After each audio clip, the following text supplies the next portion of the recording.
সূরার নাম সূরা জিলজাল। ইযা যুলজিলাতিল আরদু জিলজালাহা। আল্লাহর রাসূল বলেন, কেউ যদি সূরা জিলজাল একবার তেলাওয়াত করে তার আমলনামায় 15 পারা কোরআনের সওয়াব লিখে দেওয়া হয়।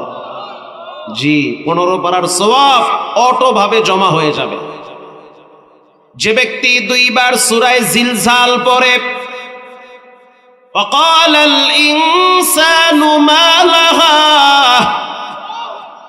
যে ব্যক্তি সূরা জিলজাল 2 বার তেলাওয়াত করে রব্বুল আলামিন তার আমলনামায় 1 খতম কোরআনের নেকি জমা করে দেয়। আরো একটি গুরুত্বপূর্ণ সূরা আছে, সূরার নাম হলো সূরা ইখলাস। এটার ফজিলত তো সবাই জানেন। একজন সাহাবীকে নবীজি এক এলাকার ইমাম হিসেবে নিযুক্ত করেছে।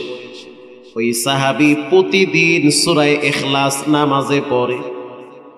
মুসল্লিরা কমপ্লেইন দিল, হুজুর এমন একজন ইমাম দিয়েছেন যে কিনা প্রতিদিন সূরা ইখলাস নামাজে পড়ে। আল্লাহর হাবিব তাকে প্রশ্ন করলো, তুমি সূরা ইখলাস প্রতিদিন পড়ো, অন্য সূরা পারো না? বলে, হ্যাঁ পারি। তো ওটা বারবার কেন পড়ো? সাহাবী বলল, হুজুর যখন আমি নামাজে দাঁড়াই কেন জানি ঘুরে ফিরে সূরা ইখলাস আমার জিহ্বায় খালি বাড়ি খায়, বারবার এটা মুখে চলে আসে, অটোভাবে চলে আসে। হযরত জিবরাইল বলল, ইয়া নবী আল্লাহ, কিচ্ছু বলবেন না, ধমক দিবেন না, রাগ করবেন না। আল্লাহ নিজে এই সাহাবীর জিহ্বায় সূরা ইখলাস বারবার চালু করে দেয়। সূরা ইখলাসের এত দাম। আর আমগো ইমাম সাহেব যদি মহল্লার সূরা ইখলাস প্রতিদিন মাগরিবে পড়ে, আপনি কবেন কুল হু আল্লাহর মুন্সি কি? হাট জি, ঠিকই জি। এটা তো জানে কোন ছাতা, খালি কুল হু আল্লাহ দিয়ে মাইরা দেয়, মনে হয় নামাজের পরে দাওয়াত আর একটা আছে। সূরা ইখলাস নিয়মিত পড়বেন, এটা ফজিলতময় একটি সূরা, বরকতি সূরা। আব্বা মারা গেছে, মা মারা গেছে, জিহ্বা লড়াইয়া সূরা ইখলাস 3 বার তেলাওয়াত করেন, রব্বুল আলামিন 1 খতম কোরআনের নেকি তাদের আমলনামায় পৌঁছায়া দিবে। দামি সূরা, এটাকে বলা হয় শানে ইলাহি। আল্লাহ তার নিজের গুণ, তার নিজের বরত্ব প্রকাশ করেছে, তার পরিচয় দিয়েছেন সূরার মাঝে। আরেকটি সূরা আছে যে সূরাটাকে বলা হয় সূরা কাউসার। এটাকে বলা হয় শানে রাসূল। আল্লাহর রাসূলের ব্যাপারে আল্লাহ তাআলা সান্ত্বনা দেওয়ার জন্য সূরা নাজিল করেছে। জোরে বলেন সুবহানাল্লাহ। সূরা ইখলাসের আরেকটি বিশেষ ফজিলত আছে। ধনী মানুষের বিল্ডিং দেইখা গরিব মানুষের কলিজার ভিতরে কষ্ট লাগে। এত সম্পদ কামাইছে, আমি কি করলাম? ও গরিব, ও ঠান্ডা মানুষ, শুনে নেন। ধনী মানুষের বাড়ি গাড়ি বিল্ডিং আর অট্টালিকা দেখে মনে কষ্ট নিবেন না, কারণ এই বিল্ডিং একদিন থাকবে না, বিল্ডিং এর মালিকও থাকবে না, মাটিও থাকবে না, থাকবে না। আমি না হয় ভাড়া থাকি, আপনি কষ্ট মষ্ট করে একটা বাড়ি করছেন, এই তো মাঝখানটা কষ্টটা গেছে ফাও আপনার, এই ফাও প্যারা আর নামাজ বাদ দিয়ে যে সময় নষ্ট করছেন, বিল্ডিং অর্ধেক শেষ, কোনো পূজাই কামে খাটবে না। আল্লাহর হাবিব বলেন, কেউ যদি সূরা ইখলাস 10 বার পড়ে, কুল হুয়াল্লাহু আহাদ আল্লাহুস সামাদ লাম ইয়ালিদ ওয়া লাম ইউলাদ ওয়া লাম ইয়াকুল লাহু কুফুয়ান আহাদ। রাসূল বলেন, যদি 10 বার পড়ো তাহলে মনে রেখো তোমার রব তোমার জন্য জান্নাতে একটা স্বর্ণ খচিত বিল্ডিং নির্মাণ করে দিবে। বিশ্বাস হয় না? হ্যাঁ সত্য, এটা হাদিসে আসছে, স্পষ্ট হাদিসে আসছে। 10 বার সূরা ইখলাস পড়েন, জান্নাতে সোনা মণি মুক্তা দ্বারা খচিত এক বিশাল বিল্ডিং বানায়া দিবে, ওটা কোনোদিন ভেঙে পড়বে না।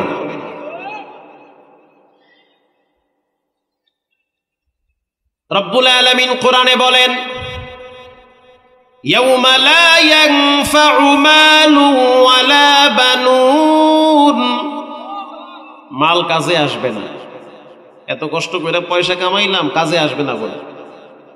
সন্তান কাজে আসবে না। কোন সন্তান কাজে আসবে না?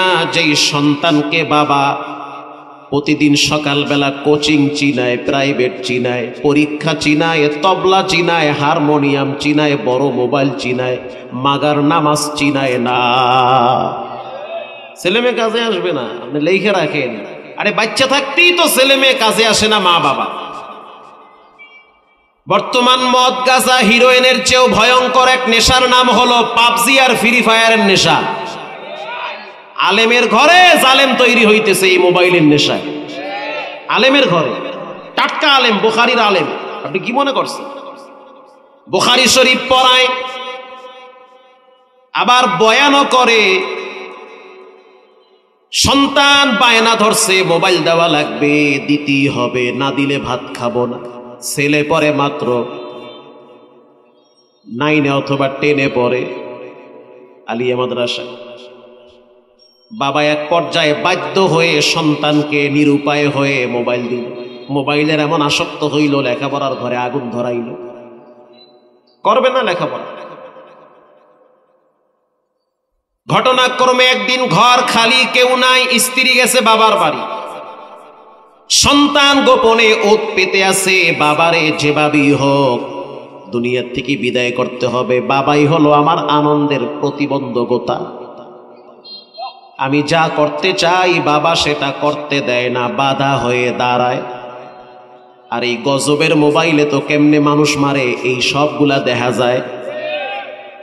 আপনি ঘরের ভিতরে সাপ, কি কয়, এই যে দুধ আর কলা খাওয়াইয়া সাপ পালতে আছে, ওইটা আপনারা একসময় টাইম মতো ঠোকর মারবে, রেডি হন। ছেলে মেয়ে ওদেরকে কন্ট্রোলে, নাহলে কিন্তু ধরা খাইতে হবে শেষ বয়সে। শেষ পর্যন্ত সন্তান রান্দা দিয়ে আঘাত করলো, বাবারে মারলো। ভোলার ঘটনা পত্রিকায় আসছে, পৃথিবী দেখেছে। এটা গেল ভোলার ঘটনা। আলেমের ঘরে জালেম হইছে। আরে হইতেই পারে।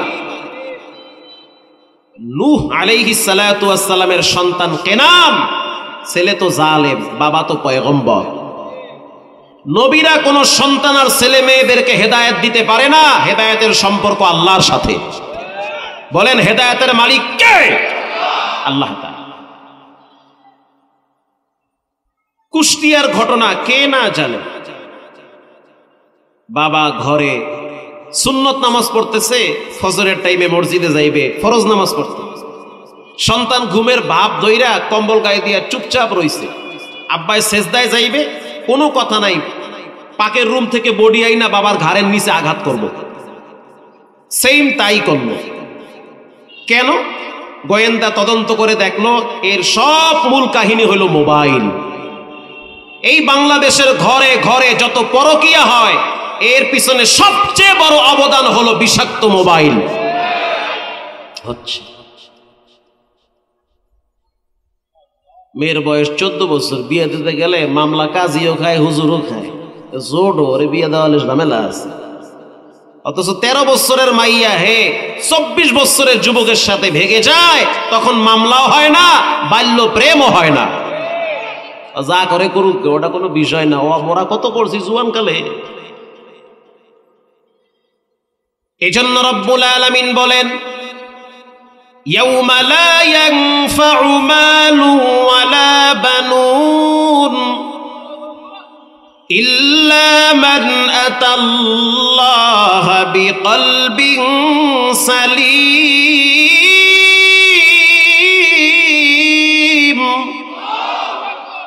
আল্লাহ বলেন মাল কাজে আসবে না, সন্তান কাজে আসবে না, একমাত্র কলবে সালিম, পবিত্র আত্মা কাজে আসবে। যেই বাবা ছেলেরে সকালবেলা ঘুম থেকে উঠায় দেয়, 7টা বাজে কোচিংয়ে যাও তুমি, মা মেয়েটারে সাজায় দেয়, চুলে তেল দিয়া বেলি করে দেয়, ব্যাগ কান্দে উঠায় দেয়, টিফিন তৈরি করে দেয়। একদিন দেরি করলে বাবায়ও ধমক দেয়, মায়ও ধমক দেয়, কেন তুমি প্রাইভেটে গেলে না, কোচিংয়ে গেলে না।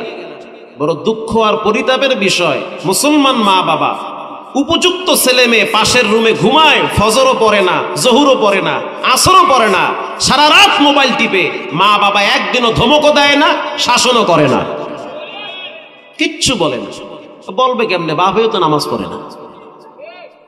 বাপ যদি হারা দিন বিড়ি খায়, ওই ঘরের পোলা মাইয়া তো গাঁজা খাইবে, এটাই স্বাভাবিক, খাইতেই পারে। রাগ করতেছেন? করেন রাগ, রাগ করা ভালো। হযরত ওমর রাদিয়াল্লাহু তাআলা আনহুর কাছে একটা মামলা আসছে। এই বয়ান না করতে পারলে আমার কোনোদিন বয়ানের লাইনই আসে না। এটা সময় উপযোগী কিছু কথা। মামলা নিয়ে আসছে ওমরের আদালতে, তাম্বিহুল গাফিলিনও আসছে। বৃদ্ধ মানুষ দাঁড়ায় বলতে আছে, আমিরুল মুমিনিন, সন্তান কথা শুনে না, খোঁজ খবর নেয় না, সন্তান আমার দেখাশোনাও করে না, কেমন জানি বদ মেজাজি হয়ে গেছে। হযরত ওমর পুলিশ পাঠায় দিয়া সন্তানরে আদালতে দাঁড় করাইল। প্রশ্ন করল, যেই লোক দাঁড়ায় রইছে বৃদ্ধ মানুষ, সে তোমার কি হয়? যুবক বলল, সে আমার বাবা হয়। তুমি কি তোমার বাবার খোঁজ খবর নেও না, বাবাকে সম্মান করো না? যুবক ওমরের সামনে দাঁড়ায় বলে, না, করি না। কত বড় সাহস, ডাইরেক্ট কয় করি না। হযরত ওমর রাদিয়াল্লাহু তাআলা আনহু বলল, কেন করো না? যুবক বলতেছে, আমিরুল মুমিনিন, রাগ করিয়েন না, কারণ আপনারে আমি ভালো করে চিনি। বাদী বিবাদী দুইজনের বক্তব্য ছাড়া আপনি বিচার করেন না, তদন্ত না করে, সত্য উদ্ঘাটন না করে বিচার করেন না।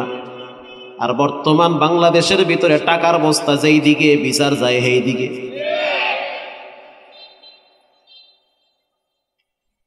হযরত ওমর বলল, কি বুঝাইতে চাও? বলে, সহজভাবেই বুঝাইতে চাই।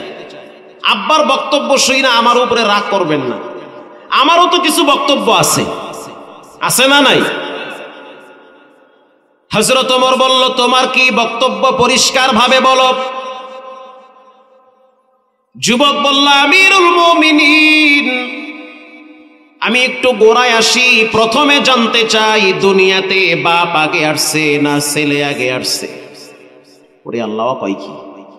আপনারা কি মনে করেন নিকলির মানুষ দুনিয়াতে বাপ আগে আইছে না পোলা আগে আইছে?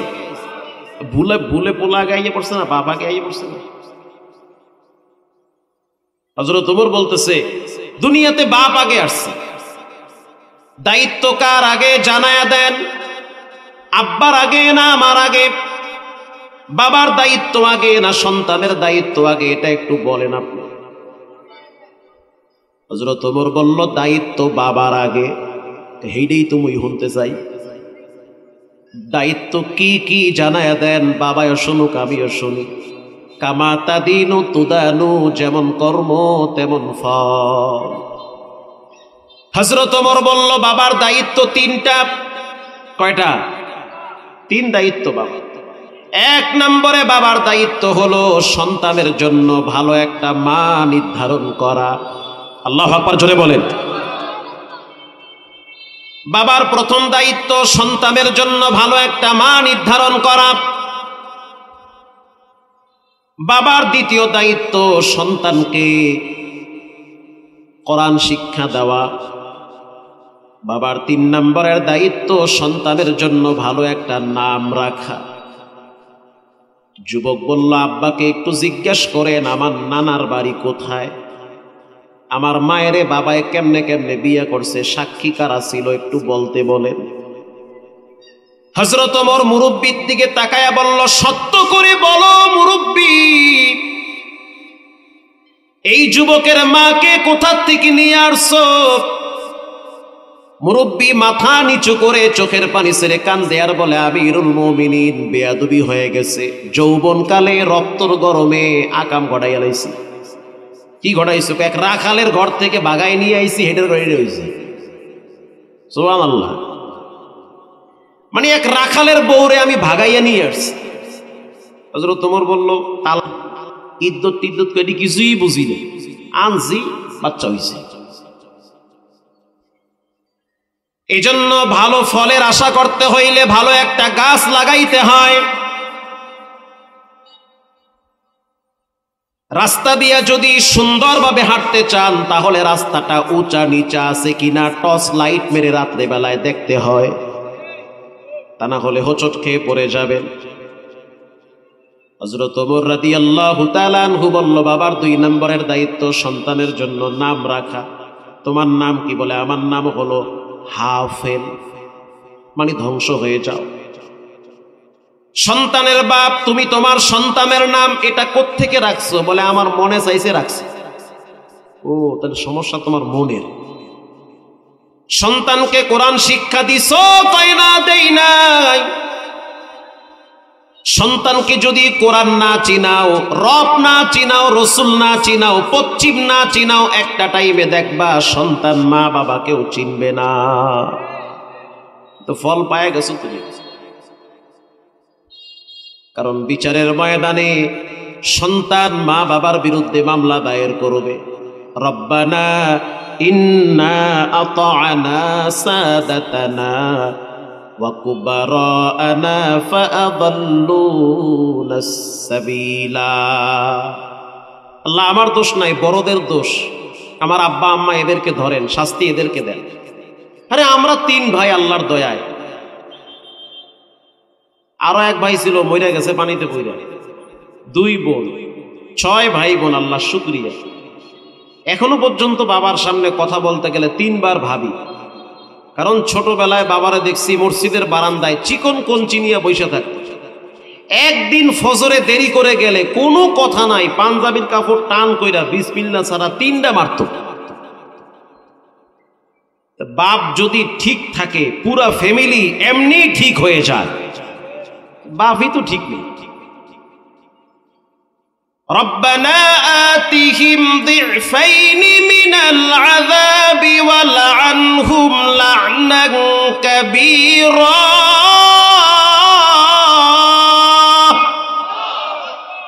আল্লাহ, আমার কোনো দোষ নাই, দোষ সব আব্বা আম্মার। এদেরকে ডাবল আযাব দেন। উত্তরবঙ্গের ভাষা হইল এদেরকে বাটাম ফাটা দেন। মানে আব্বা আম্মারে ফিডান, এগো বুকের উপরে পা দিয়া লাথি মেরে আমরা জাহান্নামে যাব। প্রিয় ভাইয়েরা আমার, সূরা নাজিয়ার ভিতরে রব্বুল আলামিন বলেন, ফাআম্মা মান তাগা, সীমা লঙ্ঘন করিও না, কারণ সীমা লঙ্ঘনকারীকে রব্বুল আলামিন পছন্দ করেন না। কে সীমা লঙ্ঘনকারী শুনে নেন। মসজিদে আজান হয়ে গেছে, একামত চলতেছে, তারপরও দেখি চায়ের দোকানে মুরব্বি টিভি বিড়ি নিয়ে ব্যস্ত আছে। সীমা লঙ্ঘনকারী। আজান হয়ে গেছে, লড়ে চড়ে না, শীত গরম নাই। একটা মাছি পড়লেও তো মানুষ লড়া দেয়, একটা মশাও যদি পড়ে তারপরেও তো মানুষ লড়ে। অথচ আল্লাহর আওয়াজের চেয়ে বড় আওয়াজ কি হতে পারে?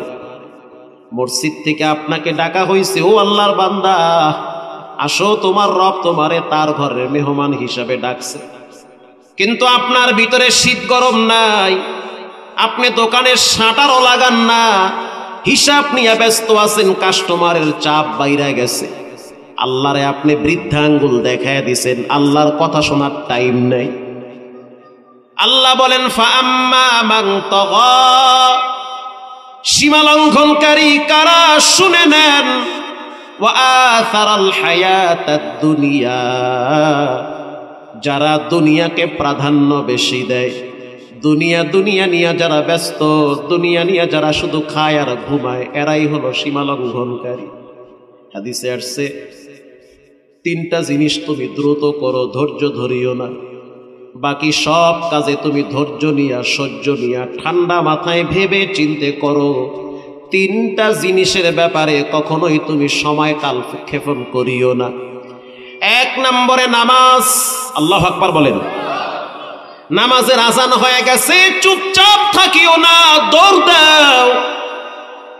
কারণ নামাজের ওয়াক্ত থাকবে না, তোমার জন্য অপেক্ষা করবে না। নামাজ টাইম হয়ে গেছে, তাড়াতাড়ি নামাজের জন্য প্রিপারেশন নাও। আমাদের সমাজে নামাজের কোয়ালিটি আছে। কিছু নামাজ আছে, কিছু মুসল্লি আছে নামাজ পড়ে শুধু শুক্রবারে এগো কয় শুক্র আলী মুসল্লি। আবার শুক্রবারের মুসল্লির ভিতরে দুইটা ভাগ আছে।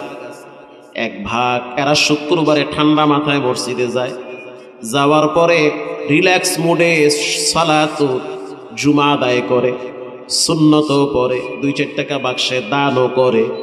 আবার কিছু মুসল্লি আছে জুমার দিন যায় তামাশাগিরি করতে, সবার পিছনে মসজিদে যায়, যদি গিয়া দেখে তবারক আছে তো ফরজও পড়ে, সুন্নতও পড়ে, 2-4 রাকাত নফলও পড়ে। কথা কন না? যদি দেখে খাওয়ান নাই তো সুন্নত মুন্নত বাদ দিয়ে আর একজনে জোতলায় দৌড় মারে।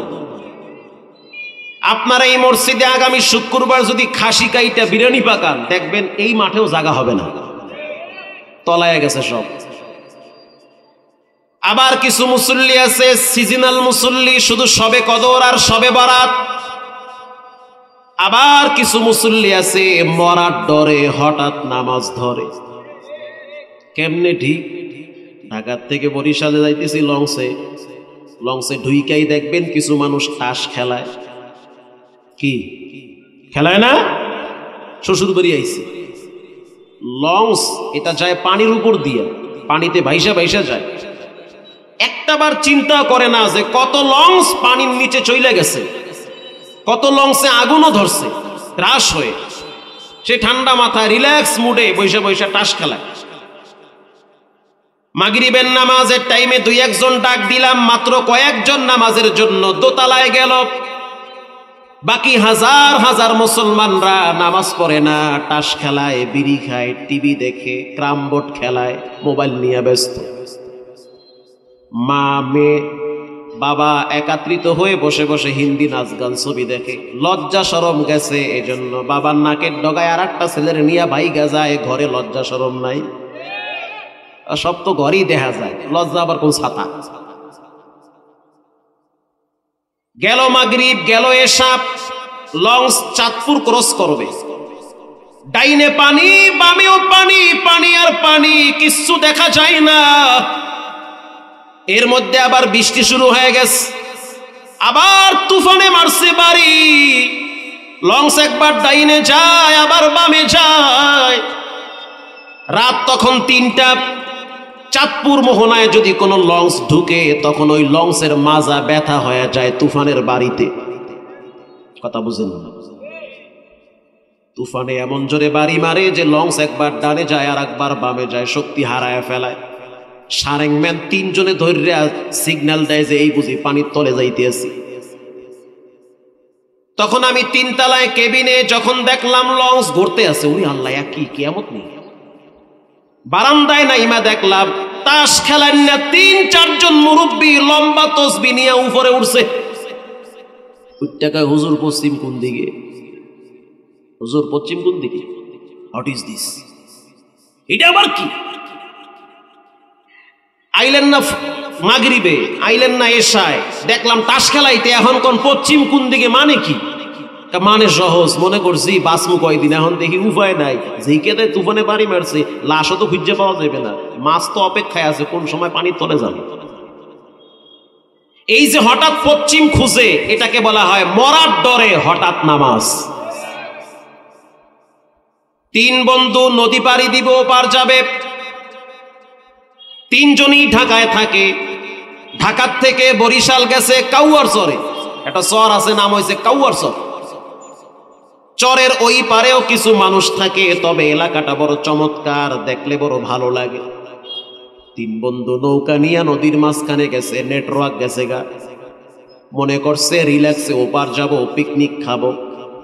কিন্তু হঠাৎ যে স্রোতের গতি বেড়ে গেছে, 3 জনে টের পায় নাই। নৌকা যাবে বরাবর, নৌকা যায় এই দিকে। কি বুঝেন না কথা? বিপদ বাড়লো না কমলো? এরা যাইবে সোজা, এখন যদি দেখে নৌকা খালি এদিকে যায়, তার মানে সাগরের মুখের দিকে যায়। যেহেনে বাঘের ভয়, হেনি রাইট পোয়।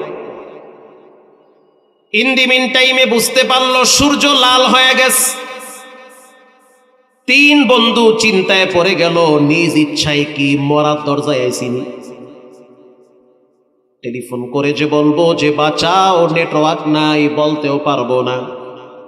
এবার 3 জনে সিদ্ধান্ত নিল কি করা যায়, বলে কিচ্ছু করার নাই, রবের কাছে যেতে হবে, জীবনের শেষ নামাজ পড়তে হবে, কারণ মরার পরেই তো নামাজ সম্পর্কে প্রশ্ন করবে। এই তিনজনই কিন্তু শুক্রবারের মুসল্লি। যারা খালি শুক্রবারে নামাজ পড়ে এরা কিন্তু দোয়ায় কোনো তো ঠিক মতো পারে না, ভুললে যায়। দোয়ায় কোনো কইতে গেলে হে ইন্না তাইয়া কই আয়া করে। এবার তিনজনের সিদ্ধান্ত নিল যে মাগরিবের নামাজ আদায় করব। কে মাগরিবের নামাজ পড়াইবে? কয় যেইটা বেশি ফটর ফটর করে হেঁটে সামনে দে। জামাতের সহিত পড়বে নৌকার ভিতরে। এবার সামনে একজনে গিয়া সূরা ফাতিহা স্টার্ট দিছে, আলহামদুলিল্লাহি রাব্বিল আলামিন। সূরা ফাতিহা শেষ, এবার নিচে সূরা কাফিরুন, কুল ইয়া আইয়ুহাল কাফিরুন। কথা আছে না, ঝড়ে বক মরে ফকিরের কেরামতি বাড়ে। কি এর মধ্যেই তুফান আর একটা আইয়া মারছে জোরে বাড়ে, নৌকা খালি একবার উপরে ওড়ে ঠাস করে নিচে পড়ে। পিছনে যেই দুইজন খাড়াইছে এরাও কিন্তু তবারক মোবারক পাটি। একটা আর একটারে গুতা মারি রেখা শক্ত ইয়া খাড়াইস, তুফানে বাড়ি মারছে। পোলা পানে নামাজে গুতা মারে না, এই যে কইলো শক্ত ইয়া খাড়াইস তুফানে বাড়ি মারছে, নামাজ আছে আছে গেছে। লগেরটা চিন্তা করতে আছে, ও যে এরম এরম করতে আছে, হ্যাঁ আছে অর্ডাও গেছে গা অর্ধেক। লগেরটা কইতেছে ও কি মগা না অগা, এত সুরাত হইয়া সূরা কাফিরুন লইছে গা। এমনি আল্লাহ কাফের কুফরে খেফা, আরে কয় কাফিরুন, সূরা কি আর খুঁজতে পায় না? পাশের দেখা চুপ কর মগা, নামাজে কথা কইলে নামাজ থাহে। ইমাম সাহেব সূরা মুরা বাদ দিয়ে পিছনে চাইয়া কয় ও কথা কইছে কইছে, তুই কইছো গা, নামাজ কারো আছে? শেষ। এই নামাজির সংখ্যা আমাদের দেশে কম না বেশি? আরে বাইতুল্লাহ গিয়ে দেখছি, আমার চোখে দেখা, খানায় কাবার সামনে মোবাইল বাজছে, টেলিফোনে কানে দিয়া কয় কি মুই বাইতুল্লাহ আইছি হজ করতে, পরে ফোন দিস। জামাই থাই রিয়া দে, মানে সে মনে করছে মক্কা শরীফ আইছি, কি হয়েছে, টেলিফোন বাজছে, আল্লাহ মানে কথা কইলে সমস্যা কি? এজন্য রব্বুল আলামিন বলেন, ফাআম্মা মান তাগা ওয়া আথারাল হায়াতাদ দুনিয়া, যারা দুনিয়াকে প্রাধান্য দেয় তারা হলো সীমা লঙ্ঘনকারী। ফাইন্নাল জাহিমা হিয়াল মাওয়া, সীমা লঙ্ঘনকারীদের ঠিকানা হবে আল্লাহর জাহান্নামে। কোথায়? জাহান্নামে। জাহান্নাম সম্পর্কে আল্লাহ কোরআনে বয়ান করেছেন, নারুল্লাহ, আল্লাহর আগুন। দুনিয়ার আগুনের চাইতে 70 গুণ পাওয়ারফুল হবে আল্লাহর আগুন। দুনিয়ার আগুন ডান হাতে লাগলে ডান হাত জ্বলে, বাম হাত জ্বলে না। কিন্তু জাহান্নামের আগুন শরীরের যে কোনো অঙ্গে লাগলে কলিজা পর্যন্ত ভুনা হয়ে যাবে। আল্লাহ বলেন, আল্লাতী তাত্তালিউ আলাল আফইদা, এটা এমন একটা আগুন, শরীরের যে কোনো একটা অংশ যদি হিট করে সাথে সাথে কলিজাটা সাত করে পুড়ে যাবে। জাহান্নামের আগুন থেকে বাঁচার জন্য রাহমাতুল লিল আলামিন তার কন্যা ফাতেমাকে বারবার বলেছে, ইয়া ফাতিমাতু ইনকিযি নাফসাকি মিনান নার, ও ফাতেমা জাহান্নামের আগুন থেকে বাঁচো। আল্লাহু আকবার বলেন। নিজের সন্তানকে জাহান্নামের আগুন থেকে বাঁচানোর জন্য রাসূল তার মেয়েকে বলেছে। আল্লাহ কোরআনে বলেন, কু আনফুসাকুম ওয়া আহলিকুম নার, মাহমুদুল হাসান তুমিও জাহান্নাম থেকে বাঁচো, তোমার সন্তান তোমার স্ত্রী তাদেরকেও জাহান্নাম থেকে বাঁচাও। ও সন্তানের বাপ নিজে জাহান্নাম থেকে বাঁচেন, সন্তানদেরকেও জাহান্নামের আগুন থেকে বাঁচান। দুনিয়ার আগুনের পাওয়ার কত আপনারা হয়তো অনেকেই দেখেন নাই, আমি তো দেখছি। রানা প্লাজা যেদিন ভেঙ্গে পড়েছিল, আমি ওই সময় জুমা পড়াইতাম কেরানীগঞ্জ বাজার মসজিদে, দেখার জন্য গেলাম। টর্চ লাইট নিলাম, শুকনা খাবার নিলাম, পানি নিলাম। শুনতে পাইলাম ভিতরে শত শত মানুষ যারা ভিতরে আটকা পড়ে গেছে।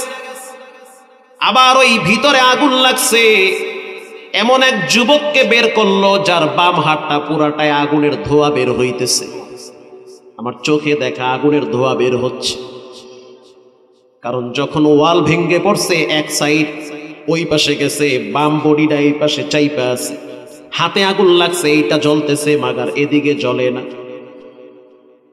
এখন ওই যুবককে সেনাবাহিনী টাইনা বের করছে, বের করার সময় পাটা আটকে পড়ছে, পা তো আর বের করা যায় না, দেওয়ালে আটকে গেছে। শেষ পর্যন্ত পাটা কাইটা বের করা লাগছে, একটা হাত গেল একটা পা গেল। যখন তাকে ভিতর থেকে বের করলো তখন তার মুখে একটা আওয়াজ আমরা শুনেছি, সেটা হলো, মা তুমি আমারে মাফ করে দাও, ও মালিক আরো কিছুদিন আমারে বাঁচায়া রাখো। সাংবাদিকরা প্রশ্ন করলো, দুই কথার মানে কি? সন্তান বলতে আছে, প্রথম কথা হলো, মা যদি মাফ না করে রব আমারে মাফ করবে না। এই জন্য আমি বারবার বলছি, মা গো তুমি আমারে মাফ করে দাও, কারণ তুমি কষ্ট পাইলে রব আমারে ছাড়বে না। আলেমদের মুখে শুনছি জাহান্নামের আগুন নাকি বড় ভয়ঙ্কর, আর আমি তো চোখ দিয়া সিম্পল জাহান্নামের আগুন ভিতরে দেখে আসছি। এমনও যুবক বের করেছে যার পুরা অর্ধেক বডি পুইরা গেছে। মাইলস্টোন স্কুলে যে আগুন লাগছে, তাকাইয়া দেখো ছোট্ট বাচ্চার শরীরে আগুন। পানির জন্য চিৎকার মারে, কেউ পানি দিতে চায় না। কিছু কুলাঙ্গার আছে 40 টাকার পানি 400 টাকা মূল্যে বিক্রি করে। এদেরকে মানুষ বললে হবে না, এদেরকে বলতে হবে অমানুষ, এরা হাইওয়ানের চেয়েও নিকৃষ্ট। বাচ্চা মানুষটা আগুনে পুড়তেছে, শরীর পুইরা গেছে, চামড়া উঠে গেছে, চিৎকার মারতেছে। এই দৃশ্য কোনো মা দেখলে সহ্য করতে পারবে না। আল্লাহ কোরআনে বলেন, কুল্লামা নাওয়াজাত জুলুদুহুম বাদদালনাহুম জুলুদান গায়রাহা লিয়াযুকুল আযাব। জাহান্নামের আগুনে শরীর পুড়তে পুড়তে পুড়তে পুড়তে চামড়া উঠে যাবে। কর্তৃপক্ষ আমাকে বলছে জাহান্নাম সম্পর্কে কিছু বলবে। জাহান্নামের আগুনে শরীর পুড়তে পুড়তে চামড়া উঠে যাবে। আল্লাহ বলবে, হয় নাই, নতুন চামড়া লাগাও, কারণ বান্দারে আমি অনেক নিয়ামত দুনিয়ায় দিছি। দুইটা হাত দিয়েছি, প্রতিদিন ব্যবহার করত, চোখ দিয়েছি, দুনিয়ার অনেক কিছু দেখত, পা দিয়েছি, হাইটা হাইটা কত জায়গায় গেছে, কিন্তু আমার গোলাম টাইম মতো তাকে মসজিদে পাই নাই। অথচ তার মতো আর এক বান্দারে আমি চোখ দেই নাই, অন্ধ বানায় রাস্তায় ভিক্ষা করাইছি। আমি রব তাকে অসংখ্য নেয়ামত দান করেছি, কিন্তু সে নেয়ামতের প্রতি অকৃতজ্ঞ হয়েছে। নতুন চামড়া লাগায় দাও, নতুন চামড়া ফেরেশতারা লাগাবে, আবার সেই চামড়া পুড়তে পুড়তে আবার উঠা যাবে, আবার নতুন চামড়া লাগানো হবে, আবার উঠা যাবে। একবার আর দুইবার না, 3 বার নতুন চামড়া লাগবে, 3 বার উঠবে। রব্বুল আলামিন যখন দেখবে জাহান্নামীরা জাহান্নামের ভিতরে চিৎকার বেড়ে বলতেছে, আমাদেরকে পানি দাও, আল্লাহ রব্বুল আলামিন বলবে, ফেরেশতারা পানির বদলে রক্ত আর পুষ বান্দার মুখের সামনে ধরো।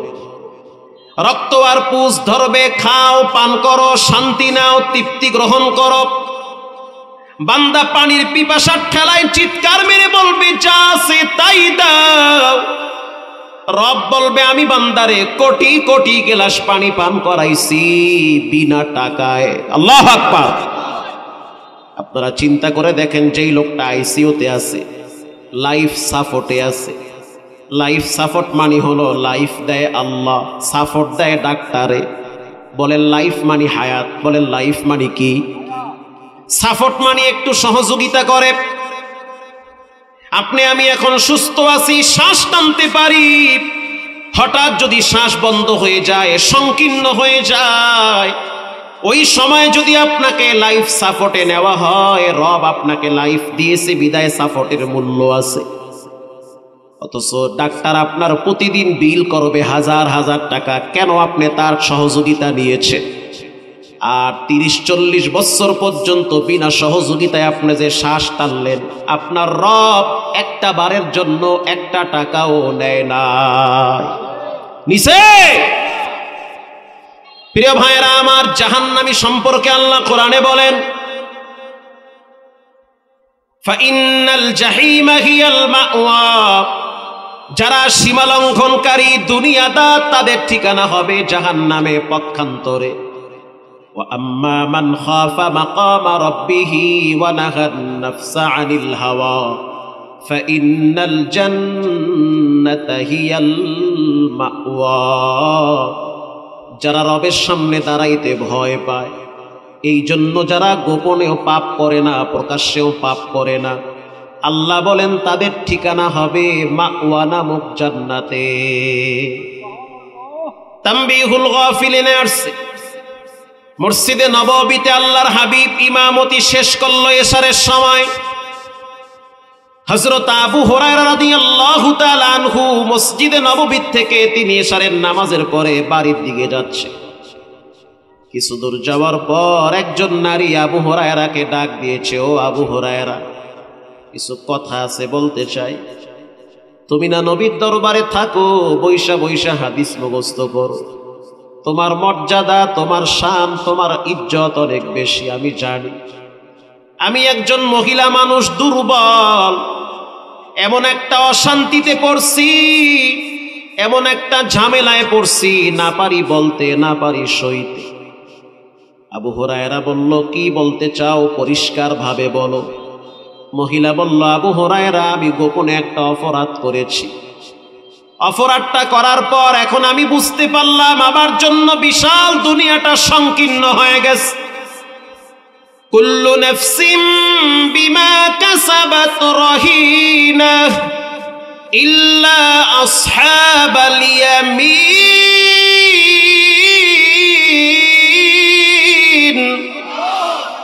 প্রত্যেকটা মানুষ সে তার কৃত কর্মের কাছে ধরা। যতটুকুন পানিতে নামবেন ততটুকুন ভিজবেন। একটা মিথ্যা বলবেন, মনে করিয়েন না যে পার পায়ে গেছেন, অটোভাবে ধরা খেয়ে আছে। গোপনে অপরাধ করেছেন, মনে করিয়েন না বাচ্চাও দেখে নাই, স্ত্রীও দেখে নাই, সবার কাছে আমি ভালো। কসম খোদা, রব আপনাকে দেখে ফেলেছে। উপায় নাই, বাঁচার কোনো সুযোগ নাই। তবে সুসংবাদ, রবের সিদ্ধান্ত, কেউ যদি গোপনে পাপ করে, আত্তাইবু মিনাজ যামবি কামাল্লা যামবালা, গোপনে অন্যায় করার পর যদি আল্লাহর কাছে তওবা করে, নিষ্পাপ বাচ্চা দুনিয়াতে আসে, কোনো পাপ নাই। ঠিক তেমনি ভাবে যখন কোনো গুনাহগার গোপনে তওবা করে, ওই বান্দাটাও বাচ্চার মতো নিষ্পাপ হয়ে যায়। সুবহানাল্লাহ, আরো জোরে বলেন। মহিলা বলতেছে, আবু হুরায়রা, অনেক বড় একটা ঝামেলায় আছি, না পারি বলতে, না পারি সইতে। কারণ দুর্বলতার কথা মানুষের কাছে বললে সে আরো বেশি সুযোগ নেয়। নিজের ফ্যামিলির কাছেও বলতে পারি না। আবু হুরায়রা বলল, বলো তুমি মন খুলে কি বলতে চাও। মহিলা বলতে আছে, আবু হুরায়রা, নফসের তাড়নায়, যৌবিক চাহিদায় আমি আমার এক ফ্রেন্ডের সাথে খারাপ কাজ করেছি। আমার এক বন্ধু আছে রাখাল, পাহাড়ি অঞ্চলে উট চড়ায়, আমি তার সাথে গোপনে জেনায় লিপ্ত হয়েছি। এখন আমার কি উপায়? জেনা করার পর আমার পেটে একটা বাচ্চা আসছে। এলাকার মা বোনেরা শুনে নেন, অনেক নারী আছে স্বামীর ঘরে থাইকাও গোপনে গোপনে পরকিয়া করে। আবার অনেক পুরুষও আছে স্ত্রী থাকার পরেও 3 বাচ্চার মায়ের সাথে লাইন মারে। সাবধান, যদি গোপনে করেও থাকেন সুযোগ আছে। রব ফাঁস করার আগে গোপনে তওবা করে নেন, কারণ রব যদি ফাঁস করে ইজ্জত নিয়ে সমাজে বাঁচতে পারবেন না। মহিলা বলতে আছে, আবু হুরায়রা, ডাইনে বামে তাকায়া দেখো, কেউ কি দেখে নাকি? বলে, কেউ দেখে না। তাহলে এবার শুনো, জেনা করছি, পেটে বাচ্চা আসছে, বাচ্চা তো আমি নষ্ট করতে পারি নাই, কারণ তখন তো আর নষ্ট করার এত মেডিসিন ছিল না। অতএব বাচ্চা ভূমিষ্ঠ হওয়ার পর আমি নিজের হাতে গলা টিপে বাচ্চাটারে হত্যা করছি। আবু হুরায়রা বলতে আছে, ধ্বংস হয়ে যাও, এত জঘন্য পাপ তুমি কেন করলা? আল্লাহর আযাব সম্পর্কে তোমার কোনো ধারণা নাই। আল্লাহ যখন কাউরে ধরে তখন স্বাভাবিক জীবন যাপন করতে পারে না, নিজের হাতের রান্নাও খাইতে দেয় না, জীবন অতিষ্ঠ করে দেয়, পুরা দুনিয়াটা তার জন্য সংকীর্ণ হয়ে যায়, ইজ্জত সম্মান কিচ্ছু রাখে না। যখনই বলল আল্লাহর আযাব সম্পর্কে তোমার ধারণা নাই, রব্বুল আলামিন কোরআনে বলেছেন গুনাহগারের জন্য জাহান্নাম, সেই জাহান্নাম সম্পর্কে যদি তোমার ধারণা থাকতো তাহলে তুমি এমন জঘন্য অপরাধ করতা না। বলার সাথে সাথে মহিলাটা চিৎকার বেড়ে বেহুশ হয়ে গেছে, ভয় পেয়েছে। নবীজির সাহাবী আবু হুরায়রা রাদিয়াল্লাহু তাআলা আনহু তিনি নবীর দরবারে চলে গেল, চিন্তায় পড়ে গেল নবী তো জীবিত আছে, কেন আমি তাকে ফতোয়া দিলাম? আল্লাহর হাবিবের দরবারে গিয়া বিস্তারিত ঘটনা বর্ণনা করলেন। আল্লাহর হাবিব হযরত আবু হুরায়রাকে ধমক দিয়া বলল, আবু হুরায়রা তুমি ধ্বংস হয়ে যাও, আল্লাহর দয়া মায়া সম্পর্কে তোমারও কোনো ধারণা নাই, কেন তুমি মহিলাটারে তাড়ায়া দিলা? ইন দি মিন টাইমে হযরত জিবরাইল কোরআনের আয়াত নিয়ে আসছে, ইল্লা মান তাবা ওয়া আমানা ওয়া আমিলা আমালান সালিহান ফাউলাইকা ইউবাদদিলুল্লাহু সাইয়্যাতিহিম হাসানাত। কেউ যদি ঈমান আনার পরে গুনাহ করে, আল্লাহরে মানে, নবীরে মানে, ফেরেশতা মানে, কোরআন মানে, তারপরেও শয়তানের তাড়নায় পাপ কইরা ফেলাইছে, আল্লাহ বলেন জানায়া দেন তারা যদি তওবা করে গুনার জায়গা পরিবর্তন কইরা নেকি দিয়ে পূরণ করে দিব। ও আবু হুরায়রা, মহিলাটারে সুসংবাদ দিয়া দাও, গুনাহের কারণে রবের সামনে দাঁড়াইতে পাবে না, লজ্জা পায়, আল্লাহর আদালতের ভয়, জাহান্নামের শাস্তির ভয়, সে যেহেতু অনুতপ্ত হয়েছে, লজ্জিত হয়েছে, সুসংবাদ দাও জিনার গুনাহ, বাচ্চা হত্যার গুনাহ আল্লাহ মাফ করেছে। পরের দিন আবু হুরায়রা দুইটা হাত উঁচা করে চিৎকার মেরে বলতে আছে, গতকালকে কে আসছিল আমার কাছে মাসআলা জানার জন্য? মহিলা বলতে আছে, আমি আসছিলাম, রব ঘোষণা দিয়েছে, নবী সুসংবাদ দিয়েছে, তোমারে মাফ করছে। মহিলা চোখের পানি ছেড়ে দিয়া বলতে আছে, আবু হুরায়রা আজকে আমি এতটা শান্তি পাইতেছি, আমার বাবার পৈতৃক সম্পদ একটা বিশাল খেজুরের বাগান আছে, আল্লাহ যেহেতু আমার জাহান্নামের আগুন থেকে মাফ কইরা দিছে, পুরা বাগান আমি আল্লাহর রাস্তায় ওয়াকফ করে দিলাম, যাও পুরা বাগান আমি আল্লাহর রাস্তায় দিয়ে দিলাম, নবীরে বলো যেমনে ইচ্ছা তেমনে ব্যবহার করতে। এজন্য জাহান্নাম থেকে যদি বাঁচতে চান, কবরের আযাব থেকে যদি বাঁচতে চান, তাহলে আপনাকে নীরবে বেশি বেশি তওবা করা লাগবে। মক্কার বেঈমানেরা যখন আল্লাহকে গালি দিয়েছিল তখন নবীজি খুব মন খারাপ করেছে। আল্লাহ রাব্বুল আলামিন বলেন, মা কানাল্লাহু লিয়ুআযযিবাহুম ওয়া আনতা ফীহিম। নবী আমার, আমি আপনার দিকে তাকায়া আপনার বরকতে আপনার জন্য বেঈমানদেরকে আমি শাস্তি দেই না। আল্লাহু আকবার বলেন। মানে আপনি নবীর উসিলায় এদেরকে আমি বাঁচায়া রাখছি। ডানে বামে তাকায়া দেখি সবাই আপনার আত্মীয়, আপনার চোখের সামনে এদেরকে আমি শাস্তি দিতে চাই না, তওবার সুযোগ আছে। আল্লাহর হাবিব কাঁদা শুরু করলেন, মালিক আমার বিদায়ের পর আমার উম্মতেরা, আপনার বান্দারা তো গোপনে পাপ করবে, তখন তো আমি থাকবো না, তখন তাদের উপায় কি হবে? আল্লাহ রাব্বুল আলামিন বলেন, ওয়ামা কানাল্লাহু মুআযযিবাহুম ওয়া হুম ইস্তাগফিরুন।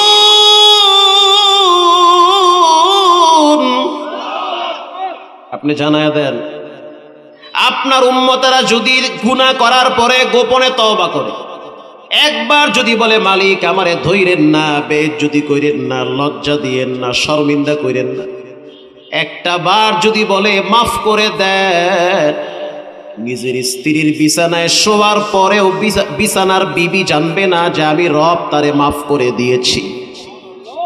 কেউ বুঝতেই পারবে না যে আমি রব তাকে ক্ষমা করে দিয়েছি।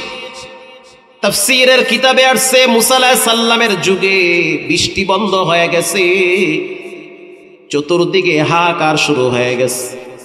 এলাকার উম্মতেরা মুসা নবীর ধইরা কাঁদতেছে আর বলতেছে, অনেক অপরাধ করছি, মাফ করে দেন। আল্লাহরে বলেন আর আল্লাহরে ঠান্ডা করেন, সেই জন্য বৃষ্টি দেয়। বৃষ্টি না দেওয়ার কারণে পুরো জমিন চৌচির হয়ে গেছে, ফসল উৎপাদন বন্ধ হয়ে গেছে, জীব জানোয়ার পশু পাখি না খাইয়া মরতেছে। আপনি একটু বলেন আপনার রব যেন বৃষ্টির ব্যবস্থা করে দেয়। মুসা আলাইহিস সালাম সকলকে নিয়ে একটা মজমার ভিতরে বসে রবের দরবারে দোয়া করলেন, দয়ার মালিক আল্লাহ, যদি আপনি বৃষ্টি বন্ধ করে দেন আপনার বান্দারা কষ্ট পাবে, বৃষ্টি দিয়ে দেন, রাগ করিয়েন না। আল্লাহ রাব্বুল আলামিন বলল, মুসা, গুনাহের কারণে জমিন ভার হয়ে গেছে। যেই মজমায় বসে আমার কাছে ফরিয়াদ করো, সেখানে একজন জিনাকার বসা আছে। ওই জিনাকার যদি না যায় তাহলে আমি বৃষ্টি দিব না। জিনাকারের কারণে আমি বৃষ্টি আটকায় রাখছি। এটা বলার সাথে সাথে মুসা আলাইহিস সালাম প্রচন্ড রাগান্বিত হইলেন। কে জিনাকার, ময়দান ছেড়ে চলে যাও। যদি না যাও তাহলে আমি আল্লাহর কাছ থেকে নাম ঠিকানা নিয়ে ময়দান থেকে উঠাইয়া দিব। জিনাকার লজ্জায় পড়ে গেছে, মাথায় একটা চাদর ছিল ঢাইকা ফেলাইছে, মাথাটা নত করে ফেলেছে, চোখ দুইটা বন্ধ করে বলে, আল্লাহ, এতদিন গুনাহ করছি, ঘরের বাচ্চারাও জানে নাই, স্ত্রীও জানে নাই, সন্তানও জানে নাই। আজ হাজার হাজার মানুষের সামনে যদি আমি উঠা চইলা যাই তাহলে মানুষগুলো আমারে বলবে চিহ্নিত জিনাকার। আমার জন্য সমাজের ভিতরে ইজ্জত সম্মান বন্ধ হয়ে যাবে, নিজের ঘর আমার জন্য জাহান্নাম হয়ে যাবে। আল্লাহ, জীবনে আমি অনেক গুনাহ করছি, এই গুনাহ যদি আপনি মুসা নবীর কাছে জানায় দেন আমি লজ্জায় মুখ দেখাইতে পারবো না। ক্ষমা চাই, মাফ করে দেন, ইজ্জত নষ্ট কইরেন না, তওবা করতেছি, জীবনে আর জিনা করব না। আত-তাওবাতুন নাদামা, তওবা হলো অন্তরের অনুতপ্ত, ক্ষমা চেয়েছে, একনিষ্ঠভাবে কায়েমন বাক্যে রবের দরবারে বিনয়ী হয়েছে, ক্ষমা করে দেন আল্লাহ। বলতে দেরি মিশরের আসমানটা মুহূর্তের ভিতরে মেঘাচ্ছন্ন হয়ে গেছে। একটু পরেই মুষলধারে বৃষ্টি শুরু হয়ে গেছে। মুসা আলাইহিস সালাম বলল, রব্বুল আলামিন বলেছেন জিনাকার না গেলে বৃষ্টি দিবেন না, এখন আবার বৃষ্টি দিলেন। আল্লাহ বলল, মুসা, যার জন্য বৃষ্টি আটকায় রাখছি তার জন্যই বৃষ্টি বর্ষণ করেছি। আল্লাহ আল্লাহ মিকুনাত লাইলো নাহার, আল্লাহ আল্লাহ মিকুনাত শামসু হাজার। রাতেও ডাক দিলে আল্লাহ শুনে, দিনে ডাক দিলেও আল্লাহ শুনে। এই সমাজের প্রত্যেকটা মানুষ কম বেশি পাপ করে। কুল্লু বানি আদম খাত্তাউন, প্রত্যেকটা মানুষ গুনাহগার, অপরাধী। আর এর ভিতরে সবচেয়ে দামি যারা, তারা হলো তওবাকারী, যারা গোপনে ক্ষমা চায়, তওবা করে, রবের ঘোষণা তাদেরকে আমি মাফ করে দে। হযরত ওমর রাদিয়াল্লাহু তাআলা আনহুর শাসন আমল চলে। ইন দি মিন টাইমে সংবাদ চতুর্দিকে ছড়ায় গেল, জুবায়ের নামের একজন সন্তান আছে, সে বাবার ভক্ত। উয়ুনুল হিকায়াতে আসছে, ইবনুল জাওজি লেখেন এতটাই বাবার ভক্ত, প্রতিদিন সকালবেলা নিজের হাতে বাবার প্রস্রাব পায়খানার খাতা পরিষ্কার করে। এরপরে সে এক মালিকের কাজের জন্য উট চড়াইতে মরুভূমিতে যায়। এটা তার দৈনন্দিন কার্যক্রম যে প্রতিদিন সকালবেলা বাবারে গোসল করায়া, মাথায় তেল লাগায়া, বাবারে যত্ন করে সুন্দর করে চলে যায় কাজের জন্য। বিকাল টাইমে যখন আবার ঘরে আসে, নিজের হাতে প্রস্রাব পায়খানা সাফ করে বাবারে খাবার খাওয়ায়। জুমার দিন সকালবেলা বাপ বসে আছে রোদের তাপে, শীতের দিন, সন্তান নিজের হাত দিয়া বাবার আঙ্গুলের নখগুলা কাইটা দিতেছে, বাবার মোজগুলো কেটে দিচ্ছে। কারণ সন্তান তো জানে মা নাই, খেদমত করার আমি ছাড়া পৃথিবীতে কেউ নাই। বাবায় আবেগে আপ্লুত হয়ে গেছে, সন্তানের দিকে তাকাইয়া বলে, সন্তান, তোমার মা থাকলে যেই খেদমতগুলা তুমি করতা, তুমি এখন, তোমার মা করত, এখন তুমি সেই খেদমতগুলো করতেছো।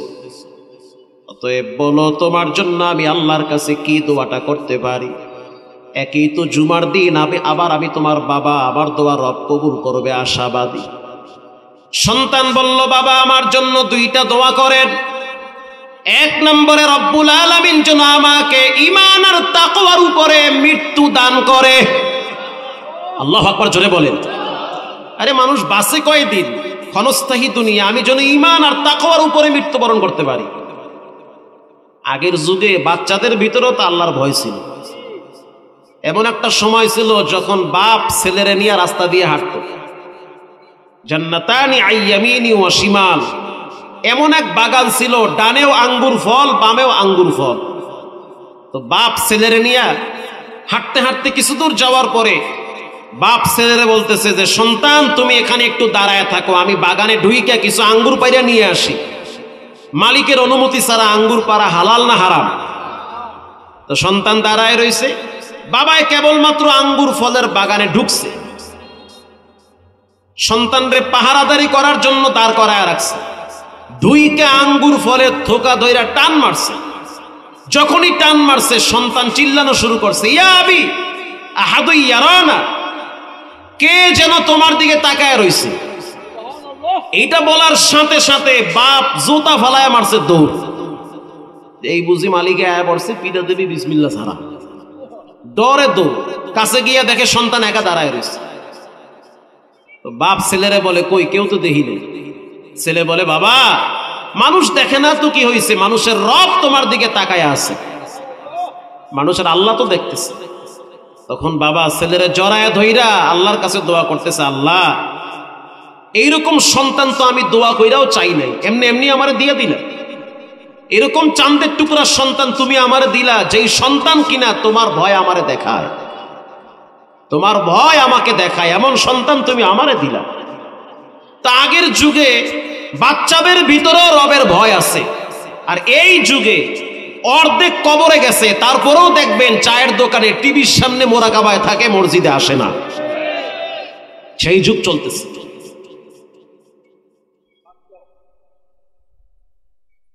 বাপ সন্তানের দিকে তাকায় বলে, বলো তোমার জন্য কি দোয়া করতে পারি?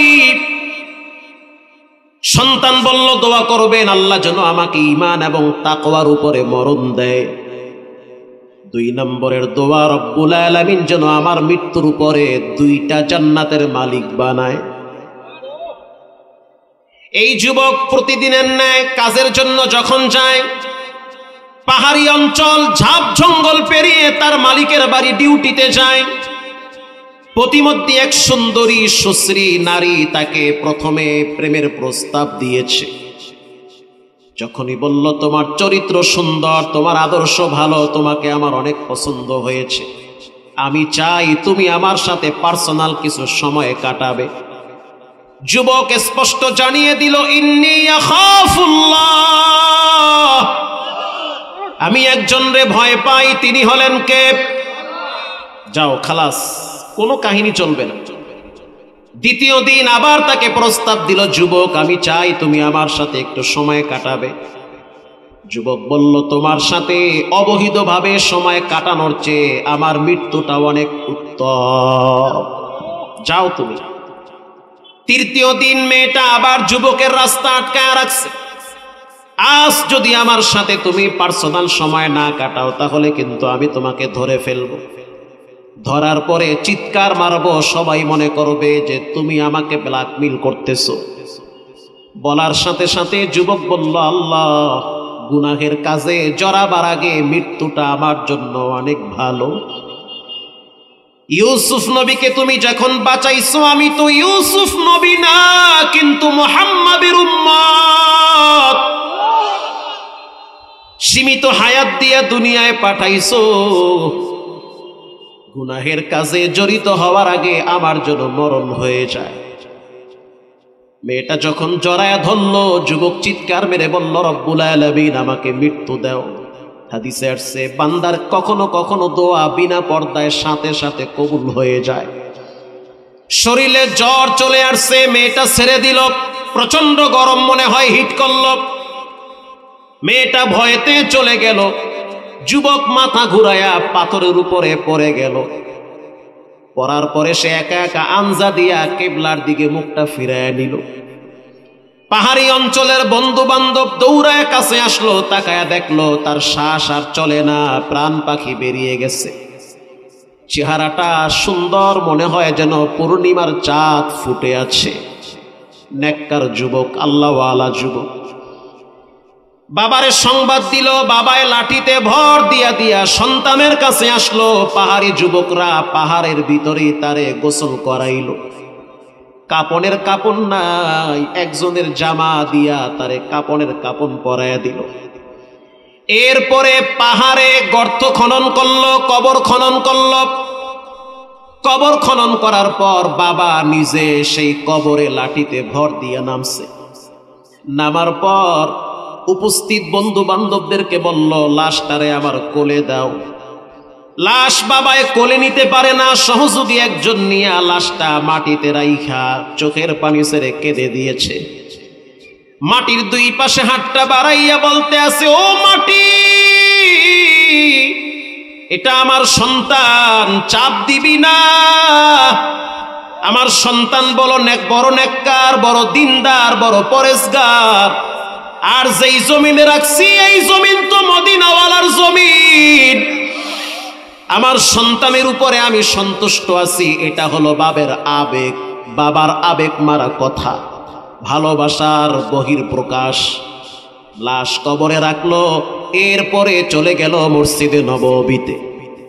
ফজরের সালাত আদায় করলো হযরত ওমরের পিছনে রাদিয়াল্লাহু তাআলা আনহু। সালাত আদায় করার পরে মুরব্বি বসে বসে কাঁদতেছে। হযরত ওমর রাদিয়াল্লাহু তাআলা আনহু প্রশ্ন করলো, বাবাজি কেন কাঁদেন? বলে, আমি আমার সন্তানরে হারাইছি, মনে বড় দুঃখ, সন্তানটারে কবরে রাইখা মসজিদে আসছি। হযরত ওমর রাদিয়াল্লাহু তাআলা আনহু বলল, যদি আমারে আগে বলতেন তো জানাজায় আমি যাইতাম। নারায়ে তাকবীর। যদি আমাকে আগে বলতেন তাহলে আমি আগেই জানাজায় আসতাম। বলে, রাষ্ট্রীয় কাজে ব্যস্ত, আপনাকে বলি নাই। হযরত ওমর রাদিয়াল্লাহু তাআলা আনহু বলল, তাহলে ঠিক আছে, চলেন আপনার সাথে আমি আপনার সন্তানের কবরের পাশে দাঁড়াইতে চাই জিয়ারতের জন্য। ইমাম ইবনুল জাওজি রাহিমাহুল্লাহ লেখেন উয়ুনুল হিকায়াতে, হযরত ওমর রাদিয়াল্লাহু তাআলা আনহু যখন যুবকের কবরের পাশে দাঁড়াইল, আমার এই তেলাওয়াতকৃত আয়াত তিনি তেলাওয়াত করলো, ওয়া আম্মা মান খাফা মাকামা রাব্বিহি ওয়া নাহান নাফসা আনিল হাওয়া। যারা আল্লাহর ভয় নিয়ে চলে, জাহান্নাম থেকে বাঁচতে চায়, তাদেরকে আল্লাহ জান্নাতের মালিক বানায়া দেয়। কবরের ভিতর থেকে স্পষ্ট আওয়াজ ভেসে আসলো, ওয়ালিমান খাফা মাকামা রাব্বিহি জান্নাতান।